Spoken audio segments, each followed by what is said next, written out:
પાલીતાણામાં આદર્શ ગામ રાણપરાના વતની પીપી સવાણી ગ્રુપ વતનની વહારે છે। કમોસમી વરસાદથી અસરગ્રસ્ત ખેડૂતોના બાળકોને સ્કૂલ ફીના ચેક અર્પણ કરાયા હતા। માનવતા અને સેવાના પ્રયાણ ગણાતા સુરતના જાણીતા ઉદ્યોગપતિ અને પીપી સવાણી ગ્રુપના મોભીઓએ ફરી એકવાર પોતાની માતૃભૂમિ પ્રત્યેનું ઋણ અદા કર્યું હતું। આદર્શ ગામ રાણપરાના વતની એવા સવાણી પરિવારે તાજેતરમાં થયેલા કમોસમી વરસાદને કારણે આર્થિક મુશ્કેલીમાં મુકાયેલા ખેડૂતોની વહારે આવી એક પ્રેરણારૂપ કાર્યક્રમનું આયોજન કરાયું છે। રાણપરા ગામે સ્થિત પીપી સવાણી ફાર્મ હાઉસ ખાતે આયોજિત એક વિશેષ કાર્યક્રમમાં માવઠાના કારણે ખેતીમાં નુકસાન વેઠવાનો ખેડૂતના દીકરા દીકરીઓને સ્કૂલની ફીની રકમના ચેક અર્પણ કરવામાં આવ્યા હતા। સહાયમાં સ્કૂલ તથા કોલેજ સુધી અભ્યાસ કરતા અસરગ્રસ્ત ખેડૂતના દીકરા દીકરી વિદ્યાર્થીઓની ફીની જવાબદારી પીપી સવાણી ગ્રુપ દ્વારા ઉપાડી લેવામાં આવી છે, જેથી આદર્શ ગામના ખેડૂતો પણ આર્થિક બોજ હળવો થઈ શકે છે। બાળકોનું શિક્ષણ અટકે નહીં, જેના સહાયના ચેક અર્પણ કરવામાં આવ્યા હતા। આ પ્રસંગે માત્ર ખેડૂતો જ નહીં પરંતુ રાણપરા ગામનું નામ રોશન કરનાર અને સરકારી નોકરીમાં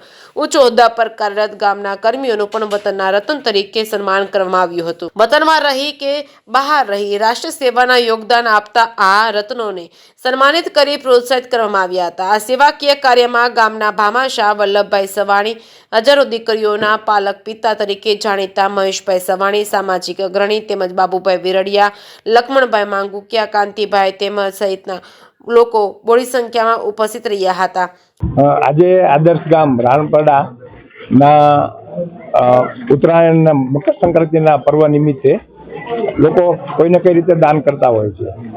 નવેમ્બર મહિનાની 1લી અને 2જી તારીખે અચાનક માવઠું થયું અને એના હિસાબે ગામમાં ખેડૂતોનો મગફળી હતી તો એ પાણી લાગી ગયું અને કપાસ હતો એ કાળો થઈ ગયો।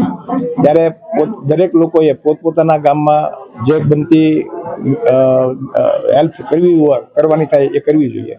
ત્યારે પીપી સવાણી ગ્રુપે એવું જાહેર કરવામાં આવ્યું હતું કે અમારા ગામમાંથી જેટલા પણ બાળકો આજુબાજુના ગામમાં કે સ્કૂલોમાં જે ભણે છે, જે ફીવાળી સ્કૂલોમાં ભણે છે, એવા તમામ બાળકોની ફી પીપી સવાણી પરિવાર ભરશે અને તેના ભાગરૂપે આજે તમામ સ્કૂલોને 21 જેટલી સ્કૂલોને આજે ચેક વિતરણનો પ્રોગ્રામ રાખવામાં આવ્યો હતો।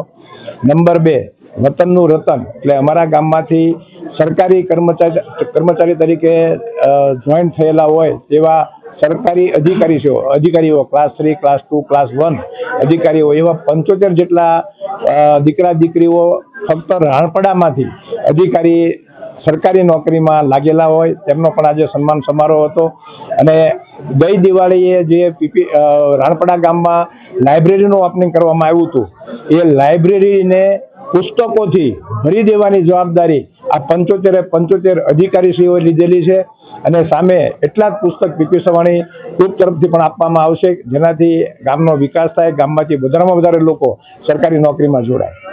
વાત કરીએ તો એક આદર્શ ગામ તરીકે રાણપરા ગામ ઉભરી રહ્યું છે, અન્ય ગામો પણ આવા બને એના માટે તમે શું સૂચન?